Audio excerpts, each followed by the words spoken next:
완전한 하나님 향하여 이곳에서 바로 이 시간 하나님을 예배합니다.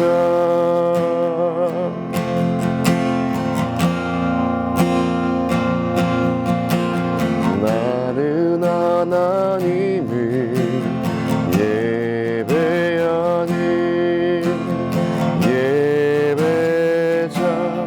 예배자입니다. 내가 서 있는 곳 어디서나 하나님을 예배합니다.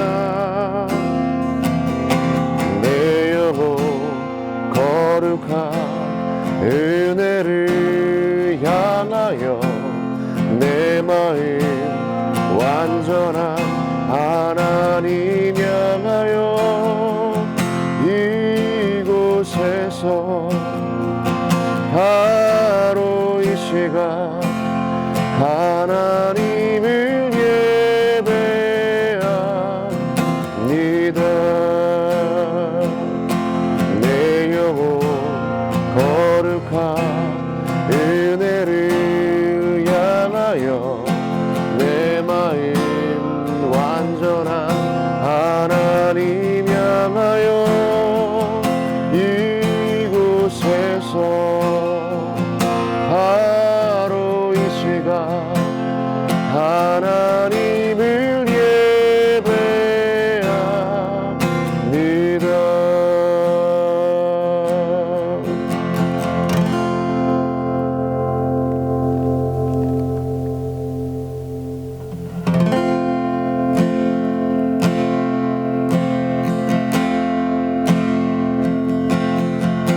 작은 갈대 상자 물이 새지 않도록 역청과 나무 진을 칠하네.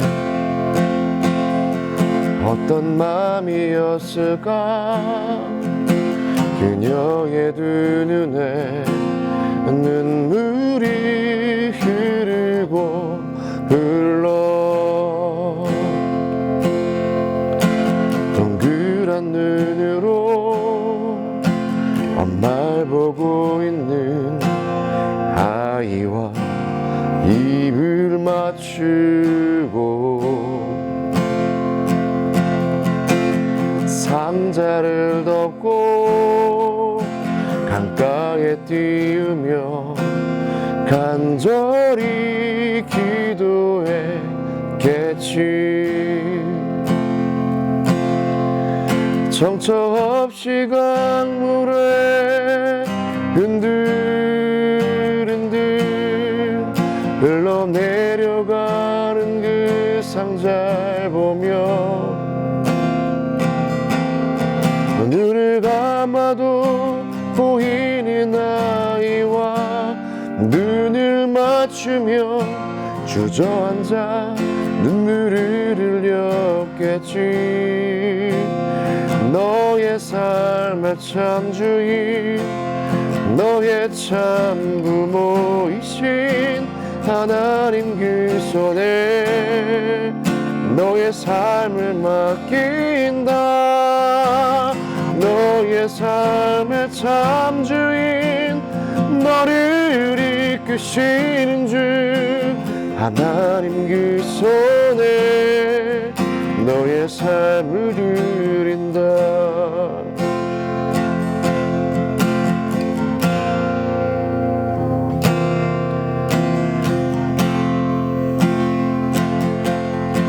정처 없이 강물에 흔들흔들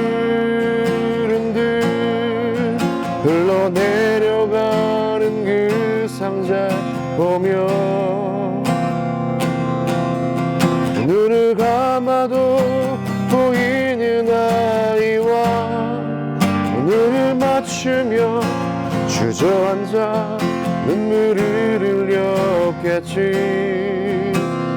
너의 삶의 참 주인 너의 참 부모이신 하나님 그 손에 너의 삶을 맡긴다.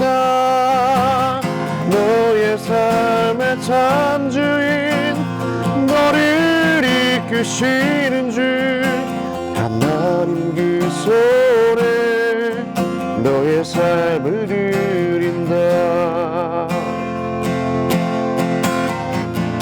그가 널 구원하시리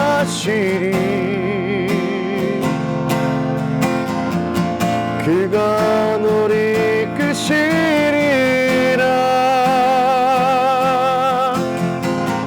그가 널 사용하시리 그가 너를 인도하시리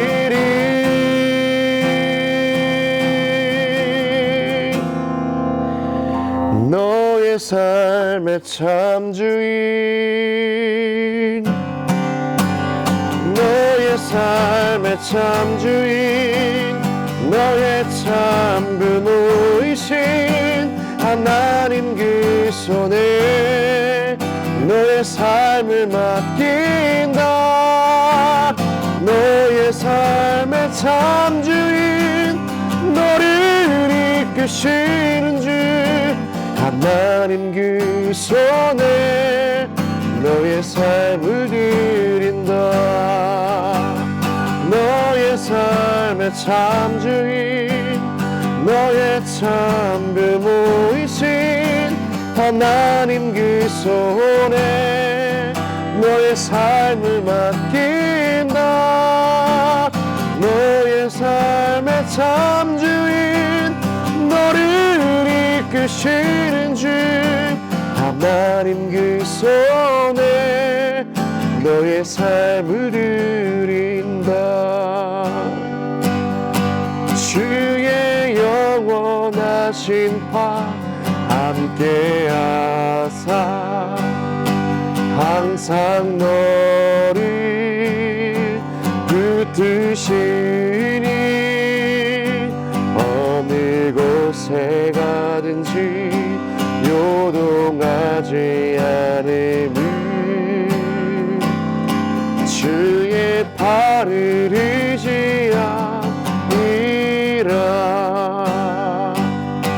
주의 영원하신 파 함께하사 항상 나를 붙드시니 어느 곳에 가든지 요동하지 않음을 주의 팔을 의지함이라.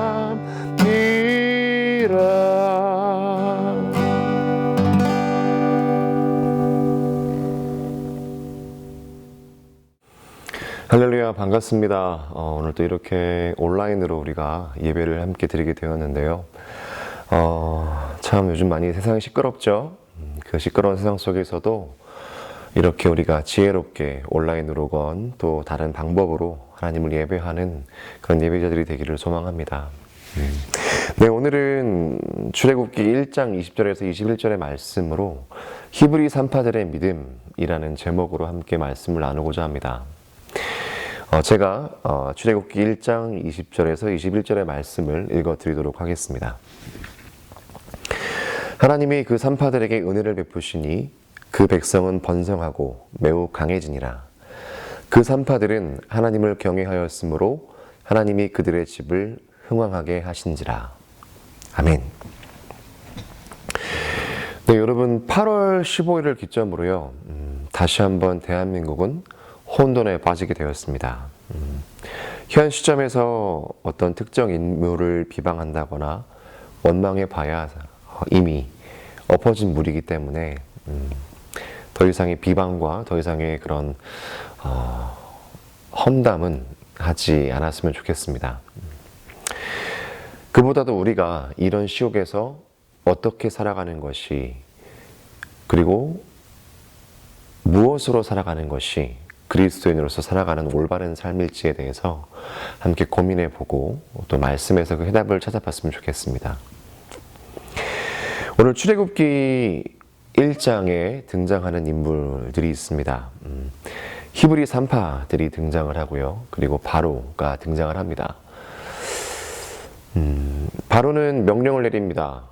이스라엘 백성들이 막 그렇게 강성해지고 더욱더 많아지는 그런 사태를 보면서 이러다가는 이들이 떠나면 이 애굽이란 나라도 망하겠구나 라는 생각이 들어서 이제 산파들을 시켜서 태어나는 남자아이면 죽이고 태어나서 여자아이면 살려두어라 라는 명령을 하게 됩니다.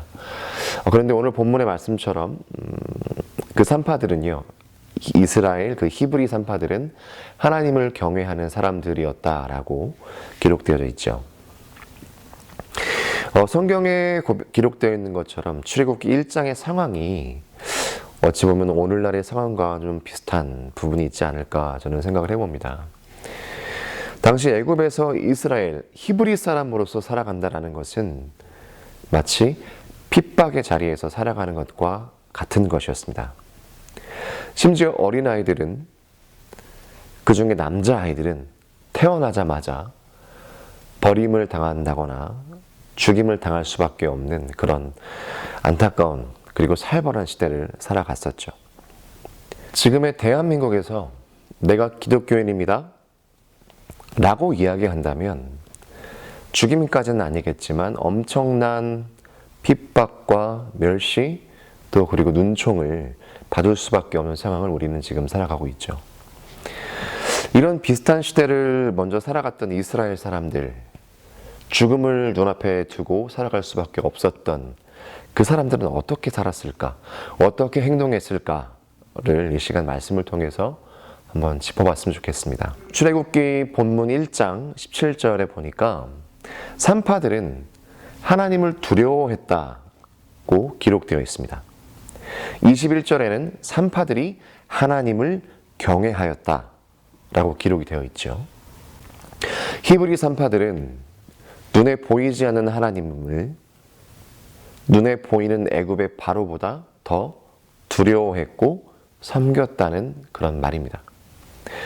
이 산파들이, 하나님을 경외하는 산파들이 이 시간 우리에게 주는 교훈은 무엇일까? 그것은 바로 이것입니다. 마땅히 두려워해야 할 대상을 두려워하라. 우리는 코로나 시대를 살아가면서 불특정 다수로부터 죽음의 위협을 매 순간 매일같이 보내고 있습니다. 지금까지 밝혀진 바 코로나 바이러스는 사람들의 비말, 이 침방울을 통해서 전파되는 것이기 때문에 정부에서는 모이지 말라, 단체 모임을 하지 말아라, 소규모 모임도 대면으로 하지 말아라 라고 권고를 하고 있죠. 마치 히브리 산파들에게 모든 이스라엘의 갓난 아기들은 죽여라, 남자아이라면 죽여라 라는 그런 바로의 명령을 받으면서 그들이 살아갔듯이 오늘 우리는 예배를 드리지 말아라, 모이지 말아라 라는 그런 상황에 살아가고 있다는 것이죠. 히브리 산파들은 여기에서 지혜를 발휘하였습니다. 이스라엘 산모들이 너무 건강해서 우리가 도착하기도 전에 이미 아이를 다 출산해 버려서 손 쓸 수가 없었습니다. 우리가 손을 쓰기도 전에 이미 상황이 끝나 있었습니다 라고 이야기를 하면서 그렇게 지혜롭게 대처했다라는 거죠. 여기서 우리가 찾을 수 있는 영적인 교훈은 바로 지혜라는 것입니다. 올해 초부터 계속해서 강조했던 말이 바로 지혜롭게 예배를 드리자라는 말이었습니다. 바로 이런 언택트 예배, 온라인으로 드려지는 예배가 지혜롭게 우리의 신앙을 지키는 예배가 아닐까, 저는 그렇게 생각을 해봅니다. 히브리 산파들은 지키기 어려운 명령이었지만 지혜로 갓난 아기들과 자신들의 생명을 또한 지켜냈습니다. 우리에게도 이런 지혜가 있기를 소망합니다. 이런 지혜로 지금 땅에 떨어져서 짓밟히고 흠집 나버린 그리스도의 영광을 다시금 세우고 반짝반짝 빛나게 하는 우리가 되기를 소망합니다. 산파들의 지혜로 살아난 아기들 중에는 우리가 잘 알고 있는 바로 모세가 있습니다. 모세는 갈대 상자에 뉘어서 나일강에 버려졌죠. 그리고는 물의 흐름에 따라서 이리저리 흘러다니다가 바로의 딸에게 발견되어서 입양이 됩니다. 이 장면에서 저는 또 이 시대를 살아가는 우리의 모습이 이렇지 않을까라고 생각해 보게 되었습니다. 나일강의 파도에 이리저리 갈대상자가 흔들렸듯이 오늘을 살아가는 내 삶도, 오늘을 살아가는 이 그리스도인들의 삶도 세상의 풍파로, 세상의 멸시로, 세상의 위협으로 신앙을 지키며 살아가는 삶이 이리저리 흔들거리고 있지는 않을까. 그러나 하나님께서는 나일강을 사용하셔서, 나일강까지도 사용하셔서 모세를 건져내셨습니다. 우연히 그렇게 된 것인지, 하나님이 어떻게 그렇게 인도하셨겠냐, 그렇게 우연스럽게 된 것이지 라고 생각해 볼 수도 있겠지만, 이 말씀을 하나님의 일로 믿고 안 믿고는 우리 각자가 판단해야 할 일입니다.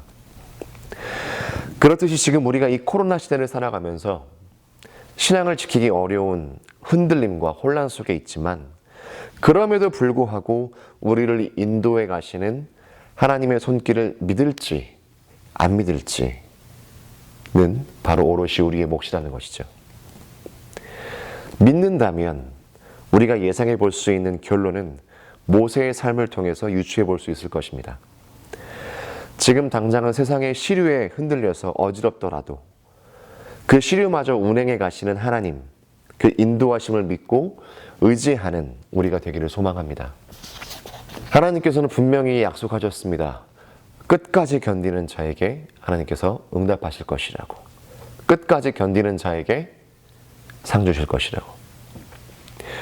자, 우리가 이렇게 끝까지 견디는 삶을 살아간다 할지라도 그럼에도 불구하고 의심이 든다면 어떻게 해야 될까?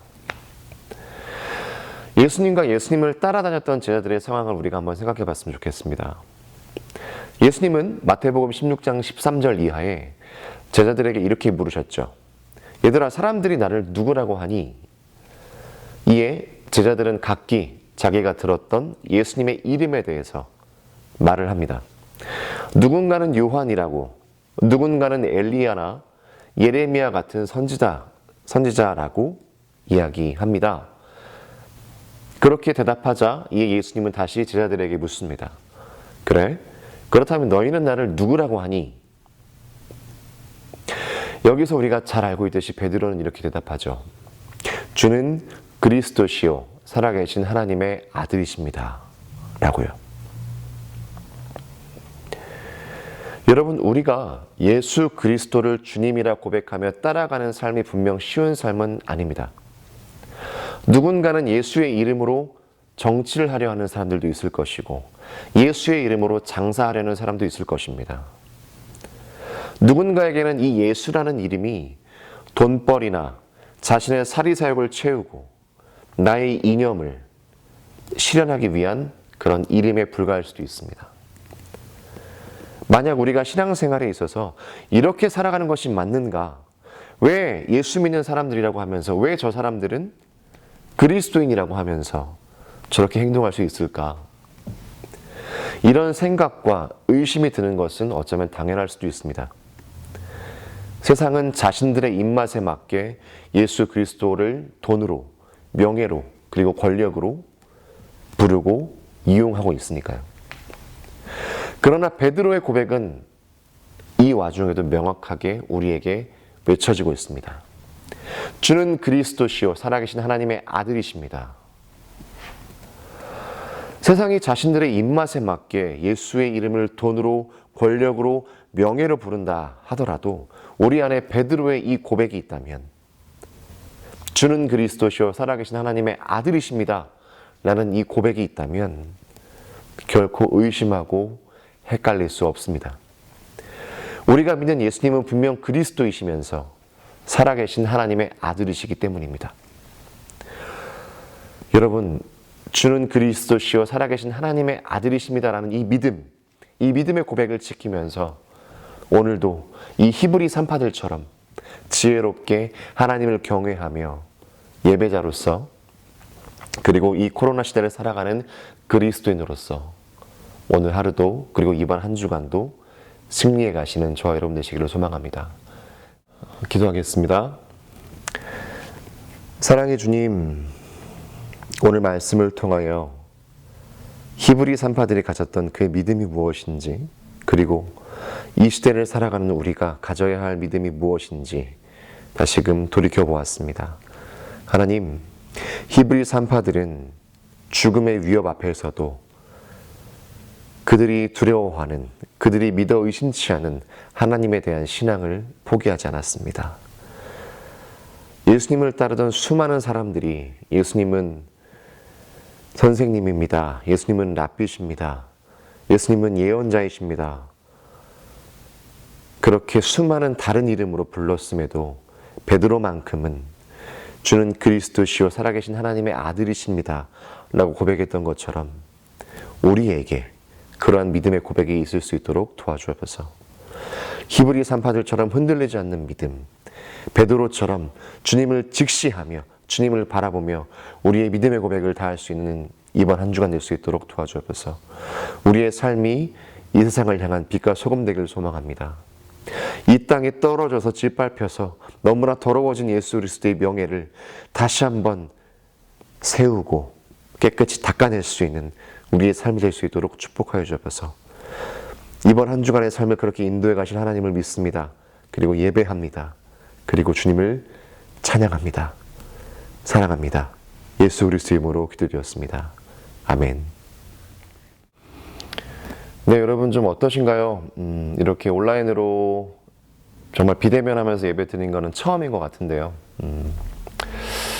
네, 많이 혼란스러울 수도 있고 많이 헷갈릴 수도 있고 많이 어려울 수도 있겠지만 오늘 말씀처럼 꾸준하게 믿음을 지키며 하나님을 향한 우리의 믿음을 계속해서 시험해 나가셨으면 좋겠습니다. 그리고 이 시험, 이 경주의 끝에는 분명히 하나님께서 약속하신 믿음의 상급이 있을 줄 믿습니다. 그 상급 바라보며 하나님 나라를 침노해 가시는 저와 여러분 되시기를 소망합니다. 이렇게 온라인으로 예배를 드리는 것이 얼만큼 더 지속이 될지는 저도 장담을 할 수가 없습니다.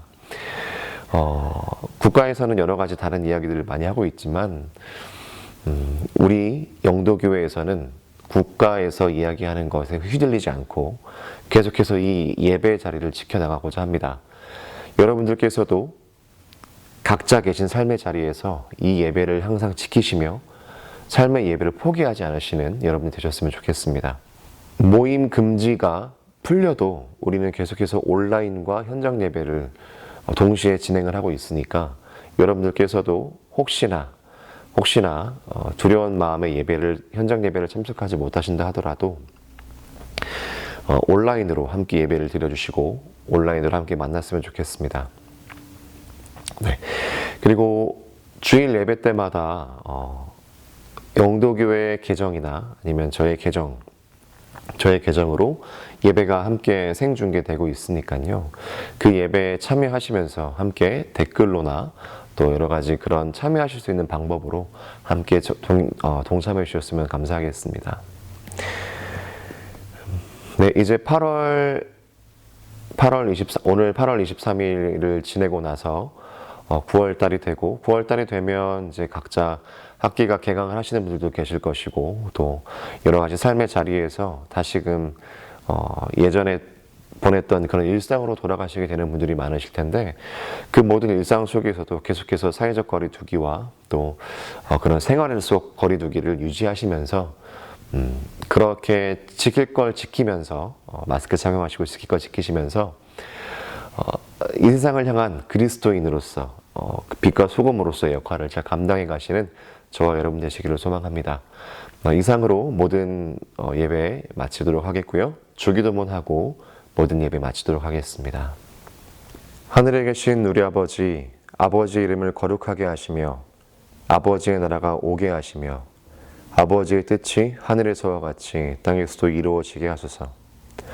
오늘 우리에게 일용할 양식을 주시고 우리가 우리에게 잘못한 사람을 용서하여 준 것 같이 우리 죄를 용서하여 주시고 우리를 시험에 빠지지 않게 하시고 악에서 구하소서. 나라와 권능과 영광이 영원히 아버지의 것입니다. 아멘.